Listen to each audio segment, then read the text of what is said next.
একটা আনন্দের দিন, যে দিনে অল ইন্ডিয়া মতুয়া মহাসংঘের সংঘাধিপতি এবং ভারত সরকারের প্রতিমন্ত্রী শ্রী শান্তনু ঠাকুর মহাশয় আমাদের মধ্যে উপস্থিত হয়েছেন এবং ওনার সঙ্গে সঙ্গে ওনার আমার মা সত্যি মা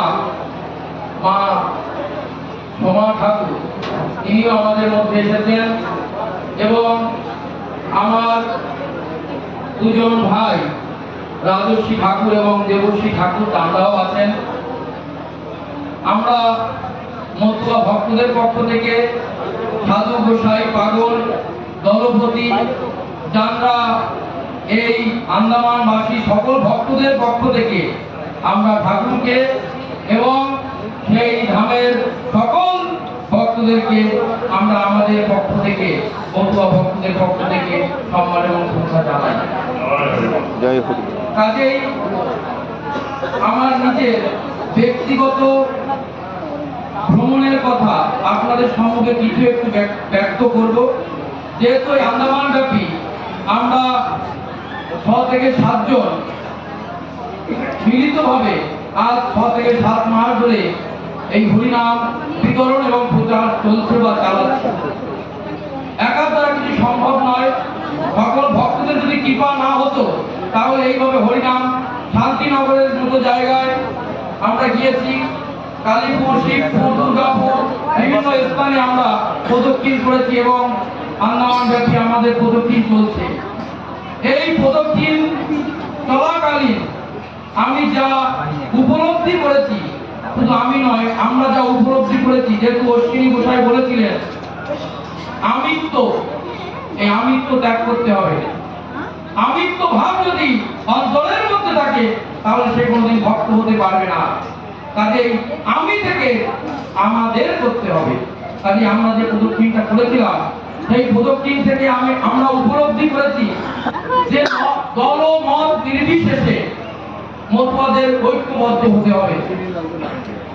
আর সঙ্গে সঙ্গে ধর্মকে আশ্রয় করে নিয়ে যে শক্তি আন্দোলন ব্যাপী চলছে সেই শক্তিকে আরো বৃদ্ধি করতে হবে এবং ঠাকুরের নামে যে ব্যাপক উন্নতি আমরা জানি আমাদের ভক্তি এবং বিশ্বাসের মাধ্যমে আমরা জানরা এখানে আজ ঠাকুর দর্শন করতে এসেছি, সকলের মনে একটা বিষয় ঘুরপাক খাচ্ছে, বিশ্বাস এবং ভক্তি। যদি বিশ্বাস এবং ভক্তি না থাকতো তাহলে আমরা আজ এই ধামে বা এই পূর্ণ ধামে বা এই পূর্ণ ঠাকুরের শরণাপন্ন হতে পারতাম না। কাজেই আন্দামান ব্যাপী আমাদের এই ভক্তি, বিশ্বাস এবং শক্তি সারা দ্বীপে দ্বীপে ছড়িয়ে আছে। এই ভক্তি এবং বিশ্বাস এবং শক্তিকে একত্রিত করবার জন্য আমাদের কোনো নেতৃত্ব নেই। কাজেই আজ ঠাকুর উপস্থিত হয়েছে। যেহেতু ঠাকুর শুধুমাত্র আন্দামান নয়, ভারত ব্যাপী তিনি পরিভ্রমণ করছেন, সারা স্থানে স্থানে ঘুরছেন। আপনারা যারা অনলাইনে দেখেছেন তারা দেখবেন তিনি কোনো সময় যাচ্ছেন উত্তরপ্রদেশে, কোনো সময় দিল্লিতে, কোনো সময় হরিয়ানাতে, আবার কোনো সময় কলকাতার বিভিন্ন স্থানে তিনি ধর্ম প্রচার করছেন, মানুষের সঙ্গে দেখা করছেন, ভক্তদের তরঙ্গুলি কুড়িয়ে কুড়িয়ে অঙ্গে রাখছেন। মূল উদ্দেশ্য হচ্ছে মতুয়াদের একত্রিত করা। কাজেই আমাদের এই আন্দামানবাসী সকল ভক্তদের একটাই ইচ্ছা যে হে ঠাকুর, আমরা তো আমাদের মধ্যে সেই ভক্তি নাই ঠাকুর, আমাদের মধ্যে সেই বিশ্বাস নাই। হে ঠাকুর, তুমি আমাদের আকিনা এসছো, তোমাকে বরণ করার মতো শব্দ ভাষা আমাদের মধ্যে নাই তো ঠাকুর। আরে তুমি কৃপা করে যদি আমাদের এক সূত্রে বাঁচতে পারো ঠাকুর, তাহলে সেই আশা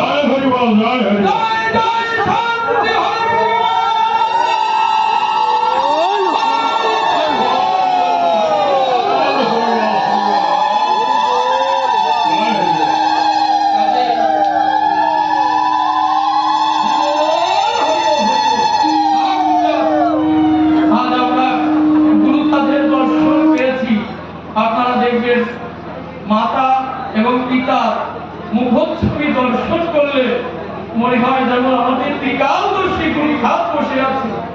কাজেই হে গুরুচাঁদ, তুমি বলেছিলে, তোমার মুখ থেকেই শোনা গেছিল যে যে জাতির দল নাই সে জাতির বল নাই, আরে যে জাতির রাজা নাই সে জাতি তো রাজা নাই রে। কাজেই হে ঠাকুর, তুমি আমার গুরুচাঁদ, তুমি আমাদের গুরুচাঁদ, তুমি আন্দামানবাসীর গুরুচাঁদ, তুমি সকল দলপতির গুরুচাঁদ। তুমি কৃপা করে আমাদের কি সুরাহা করতে পারো, আমরা কিভাবে এক সাধারণ করে বসে অল ইন্ডিয়া মতুয়া মহাসংঘের ছাত্র ছায় বসে আমরা সেই দ্বীপে দ্বীপে এক এক করে হরিনামের জয় ডঙ্কা বাজিয়ে এক সূত্রে সবাই একত্রিত হয়ে একটা জায়গা থেকে ধ্বনিত উঠবে জয় হরিবল, জয় হরিবল, জয় হরিবল, জয় হরিবল। এই শব্দগুলি ও হরিবল। কাজিয়া বেশি কিছু বলবো না। ঠাকুর তুমি কৃপা করে, মাগো তুমি কৃপা করে আমাদের মতো ভক্তদের ধরুন ফলে রেখো।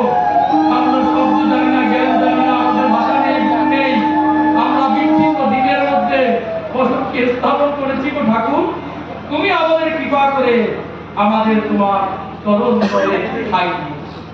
জয় জয় শান্তি হরি পৃথিবী মা।